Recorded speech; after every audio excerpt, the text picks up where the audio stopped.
We're in Chios, Greece, and we're on the hunt for vintage watches. See what we can find. Haven't really been to different countries to try to see what kind of stuff that they have, and I really don't know what's the best way to go about it, but this is going to be like a trial and error type of move here. Leave our information in case they find anything as well, and see what we can come up with.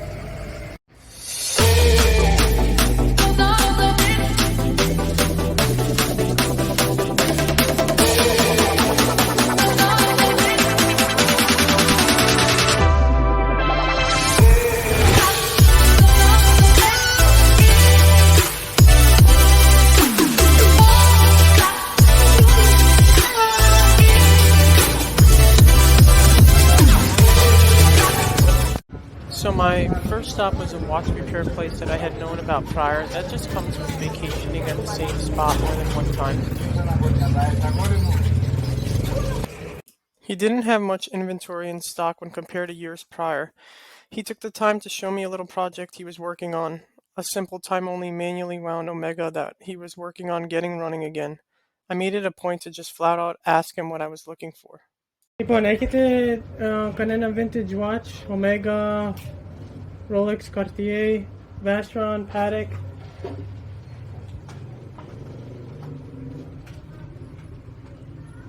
Αυτά τα δύο. Safe to say, first spot, strikeout. So I hit the streets again.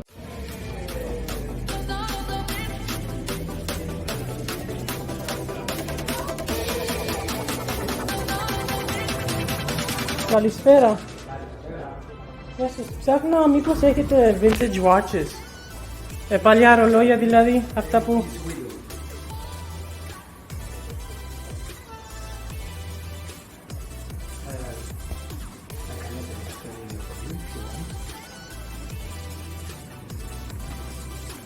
Most of them it's without battery, it's mechanical. Mechanical, like hand winding, automatic. Yes, automatic.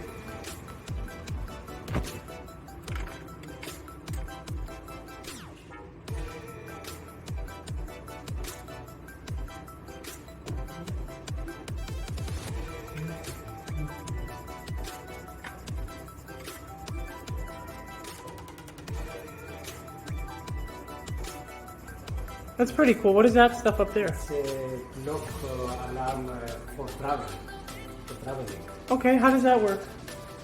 You put like a small box, and you can close it so it's not That's so a cool. lot of space, and you can put in your backpack for your travel. So people back in the day, Yes, they would take this to travel, for example, and it would be like it would train. have like a traveling alarm. That's pretty cool. It's from Japan. When you need to sleep and you wake up Yeah. for the morning, So you don't miss you have anything. the clock.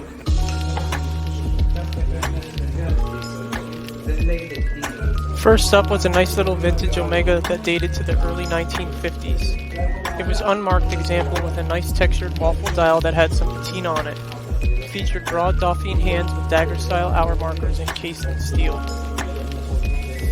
Next up, I took a look at this beautiful vintage Merrill.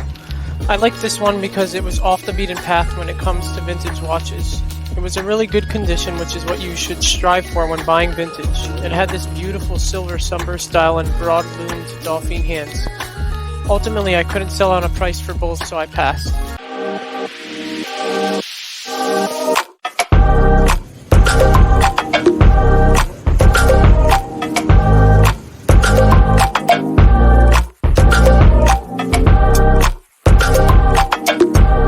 So today's day 2 of the watch hunt here in Chios, and I got a tip from my sister, who's also just so happens to be vacationing here in Chios for this summer, and that brings up a pretty interesting and good point. Is I think it's worthwhile to let people know of your passions and hobbies, because you'll be surprised about what information they can get, and having another set of eyes out there letting you know if they've seen something. It's actually a way that I've been able to find some pretty interesting watches. So she let me know about this place that she passed when she was just here walking around shopping, that says something about watches on the front. Let me see if I can get that for you. So here's the store, and for those who don't read Greek, it's basically just says up top there the store name, which is something that pertains to watches, and then underneath is just the gentleman's name. So we're gonna go in there and see what we can find.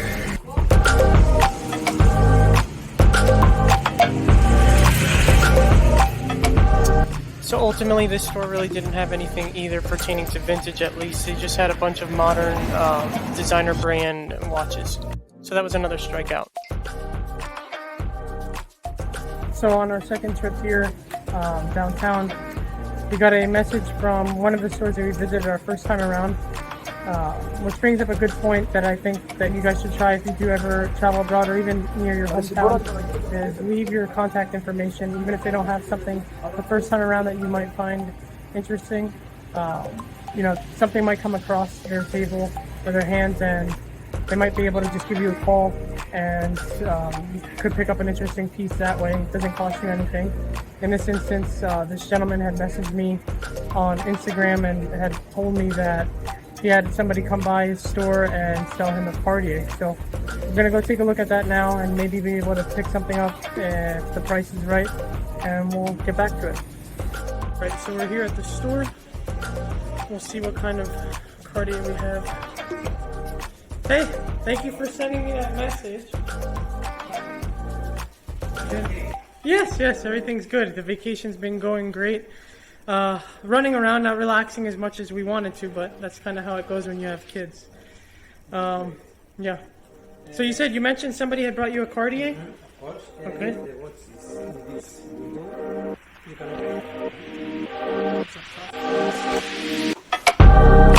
Alright, so it looks like Swiss only dial. Yeah, this one's around the 1980s, I'd say. Oh, there's a small cracking in the lacquer up top to the right. Other than that, a little bit of patina and spotting on the dial. Looks like it's in good condition. Correct crown, hallmark on the side. It's been polished, but not too much. Let's see, check out the buckle. Yeah, it's original buckle.